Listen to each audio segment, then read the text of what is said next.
Sebelumnya, Assalamualaikum warahmatullahi wabarakatuh. Saya Cynthia Dwi Arini, NIM 203200241, dan rekan saya Mbak Wahyu Majidatul dengan NIM 203200251.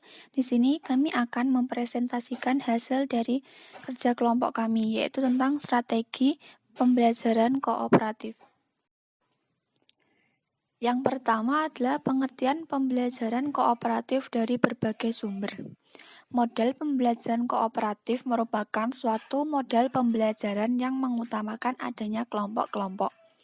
Di dalam kelompok tersebut, siswa mempunyai tingkat kemampuan yang berbeda-beda dan berasal dari ras, budaya, dan suku yang berbeda, serta memperhatikan kesetaraan gender.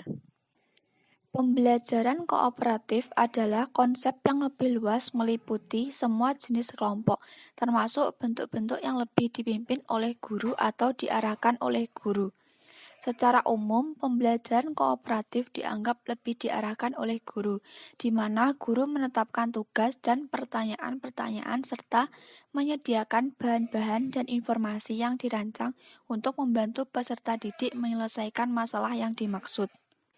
Sedangkan menurut Sugandi menyatakan bahwa pembelajaran kooperatif lebih dari sekedar belajar kelompok atau bekerja kelompok, karena dalam belajar kooperatif ada struktur dorongan atau tugas yang bersifat kooperatif, sehingga memungkinkan terjadinya interaksi secara terbuka dan hubungan yang bersifat interdependensi efektif di antara anggota kelompok. Jadi, dari beberapa pengertian tersebut dapat diambil kesimpulan bahwa pembelajaran kooperatif merupakan salah satu pembelajaran efektif dengan cara membentuk kelompok-kelompok kecil untuk saling bekerja sama, berinteraksi, dan bertukar pikiran dalam proses belajar. Ciri-ciri pembelajaran kooperatif adalah sebagai berikut. 1. Terdapat saling ketergantungan yang positif antara anggota kelompok. 2. Dapat dipertanggungjawabkan secara individu. 3. Heterogen atau terdiri dari campuran kemampuan siswa, jenis kelamin, dan juga suku. 4. Berbagi kepemimpinan. 5. Berbagi tanggung jawab. 6. Menekankan pada tugas dan tanggung jawab. 7. Membentuk keterampilan sosial. 8. Peran guru atau dosen mengamati belajar siswa. Dan yang terakhir adalah efektivitas belajar tergantung pada kelompok. Pembahasan yang selanjutnya adalah konsep dan tujuan strategi pembelajaran kooperatif. Ada 4 unsur penting dalam strategi pembelajaran kooperatif, yaitu yang pertama adalah adanya peserta dalam kelompok. Peserta adalah siswa yang melakukan proses pembelajaran dalam setiap kelompok belajar. Yang kedua adalah adanya aturan kelompok. Aturan kelompok adalah segala sesuatu yang menjadi kesepakatan semua pihak yang terlibat, baik siswa sebagai peserta didik maupun siswa sebagai anggota kelompok. Yang ketiga adalah adanya upaya belajar kelompok. Upaya belajar adalah segala sesuatu aktivitas siswa untuk meningkatkan kemampuannya yang telah dimiliki maupun meningkatkan kemampuan baru, baik kemampuan dari aspek pengetahuan, sikap, maupun keterampilan. Dan yang keempat adalah adanya tujuan yang harus dicapai. Aspek tujuan dimaksudkan untuk memberikan arah perencanaan, pelaksanaan, serta evaluasi. 3 tujuan pembelajaran kooperatif yang dirangkum oleh Ibrahim dan kawan-kawan ada sebagai berikut. Yang pertama, hasil belajar akademik. Beberapa ahli berpendapat bahwa model ini unggul dalam membantu siswa memahami konsep-konsep yang sulit. Kedua, penerimaan terhadap perbedaan individu. Penerimaan yang luas terhadap orang yang berbeda menurut ras, budaya, kelas sosial, kemampuan, maupun ketidakmampuan, mengajarkan kita untuk saling menghargai satu sama lain. Yang ketiga, pengembangan keterampilan sosial, mengajarkan kepada siswa keterampilan kerjasama dan kolaborasi. Keterampilan ini penting karena banyak anak muda dan orang dewasa masih kurang dalam keterampilan sosial. Tujuan utama dalam Penggunaan pembelajaran kooperatif adalah agar peserta didik dapat belajar secara berkelompok bersama teman-temannya dan saling menghargai pendapat dan memberikan kesempatan temannya untuk mengemukakan pendapat secara berkelompok. Strategi pembelajaran bisa digunakan manakala 1. Guru menekankan pentingnya usaha kolektif di samping usaha individual siswa. 2. Jika guru menghendaki seluruh siswa untuk memperoleh keberhasilan dalam belajar. 3. Jika guru menginginkan bahwa siswa dapat belajar dari yang lainnya. 4. Jika guru menginginkan meningkatnya motivasi dan partisipasi mereka. Kelima, jika guru menginginkan berkembangnya kemampuan siswa dalam memecahkan dan menemukan solusi dari pemecahan masalahnya tersebut. Baik, cukup pembahasan dari saya dan pembahasan selanjutnya akan dilanjutkan oleh rekan saya yaitu Mbak Wahyu Majid. Di sini saya akan melanjutkan presentasi dari Mbak Cynthia. Materi yang akan saya bahas tentang karakteristik dan prinsip-prinsip strategi pembelajaran kooperatif. Karakteristik strategi pembelajaran kooperatif meliputi yang pertama perspektif motivasi, yang artinya bahwa penghargaan yang diberikan kepada kelompok memungkinkan setiap anggota kelompok akan saling membantu. Selanjutnya, perspektif sosial, artinya bahwa melalui kooperatif setiap siswa akan saling membantu dalam belajar. Kemudian perspektif perkembangan kognitif, artinya bahwa dengan adanya interaksi antara anggota kelompok dapat mengembangkan prestasi siswa untuk berpikir mengelola berbagai informasi. Kemudian berikutnya, pembelajaran kooperatif memiliki karakteristik dan prinsip-prinsip sebagai berikut. Yang pertama, pembelajaran secara tim, di mana pembelajaran kooperatif adalah pembelajaran secara tim. Tim merupakan tempat untuk mencapai tujuan. Semua anggota tim harus saling membantu untuk mencapai tujuan belajar. Anggota tiap kelompok bersifat heterogen agar dapat saling memberikan pengalaman, saling menerima dan memberi.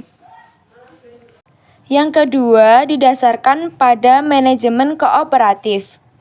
Manajemen mempunyai 4 pokok, yaitu fungsi perencanaan, organisasi, pelaksanaan, dan fungsi kontrol.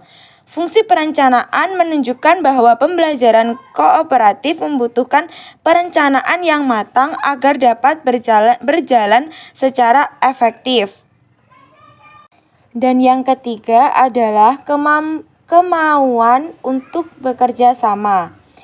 Kemauan untuk bekerja sama itu kemudian dipraktekkan melalui aktivitas dan kegiatan yang tergambarkan dalam keterampilan bekerja sama. Dengan demikian, siswa perlu didorong untuk mau dan sanggup berinteraksi dan berkomunikasi dengan anggota lain. Berikutnya yaitu prinsip-prinsip pembelajaran kooperatif. Prinsip-prinsip ini dibagi menjadi 5. Yang pertama adalah saling ketergantungan positif, di mana keberhasilan suatu karya sangat bergantung pada usaha setiap anggotanya. Untuk terciptanya kelompok kerja yang efektif, pengajar perlu menyusun tugas sedemikian rupa sehingga setiap anggota kelompok harus menyelesaikan tugasnya sendiri agar setiap anggota kelompok masing-masing dapat membagi tugas sesuai dengan tujuan kelompoknya yang disesuaikan dengan kemampuan masing-masing, dan inilah hakikat ketergantungan positif. Prinsip yang kedua, tanggung jawab perseorangan. Unsur ini merupakan akibat langsung dari unsur pertama. Jika tugas dan pola penilaian dibuat menurut prosedur model cooperative learning, setiap siswa akan merasa bertanggung jawab untuk melakukan yang terbaik. Prinsip yang ketiga, interaksi tatap muka. Prinsip yang ketiga, interaksi tatap muka. Pembelajaran kooperatif memberi ruang dan kesempatan yang luas kepada setiap anggota kelompok untuk bertatap muka, saling memberikan informasi, dan saling membelajarkan. Kegiatan ini akan memberikan interaksi para pembelajar untuk membentuk sinergi yang menguntungkan semua anggota. Dan yang keempat, komunikasi antar anggota. Unsur ini menghendaki agar para pembelajar dibekali dengan berbagai keterampilan berkomunikasi. Keberhasilan suatu kelompok bergantung pada kesediaan para anggotanya untuk saling mendengarkan dan kemampuan mengutarakan pendapat. Dan yang terakhir, evaluasi proses kelompok. Pengajar perlu menjadwalkan waktu khusus bagi kelompok dan hasil kerjasama mereka agar bisa bekerja sama dengan lebih efektif. Evaluasi bermacam-macam tergantung tingkat pendidikan siswa. Materi berikutnya ada tentang keunggulan dan kelemahan strategi pembelajaran kooperatif. Keunggulan dari strategi pembelajaran kooperatif dibagi menjadi 8. Yang pertama, melalui pembelajaran kooperatif, siswa tidak terlalu menggantungkan pada guru, akan tetapi dapat menambah kepercayaan, kemampuan berpikir sendiri, menemukan informasi dari berbagai sumber, dan belajar dari siswa yang lain.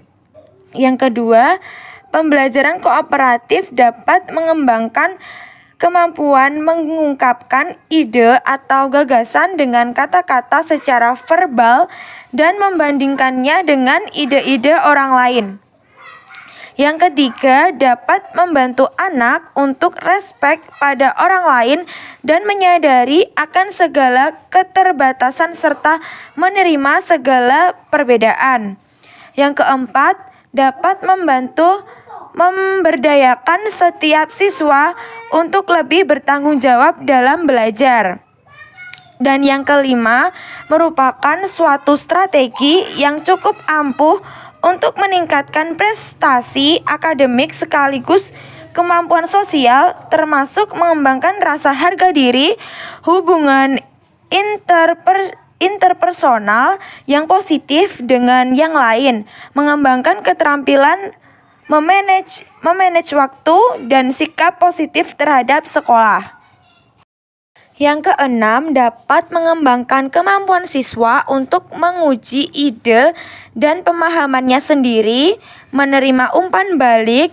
Siswa dapat berpraktik memecahkan masalah tanpa takut membuat kesalahan, karena keputusan yang dibuat adalah tanggung jawab kelompoknya. Yang ketujuh, dapat meningkatkan kemampuan siswa untuk menggunakan informasi dan kemampuan belajar yang abstrak menjadi nyata atau real. Dan yang terakhir, yang kedelapan, interaksi selama kooperatif berlangsung dapat meningkatkan motivasi dan memberikan rangsangan untuk berpikir. Hal ini berguna untuk proses pendidikan jangka panjang. Kemudian, kelemahan dari strategi pembelajaran kooperatif yang pertama adalah untuk memahami dan mengerti filosofi strategi pembelajaran kooperatif memang butuh waktu. Sangat tidak rasional kalau kita mengharapkan secara otomatis siswa-siswa dapat mengerti dan memahami filsafat kooperatif learning. Akibatnya, keadaan semacam ini dapat mengganggu iklim kerjasama dalam kelompok. Yang kedua, ciri utama dari strategi pembelajaran kooperatif adalah bahwa siswa saling membelajarkan. Jika tanpa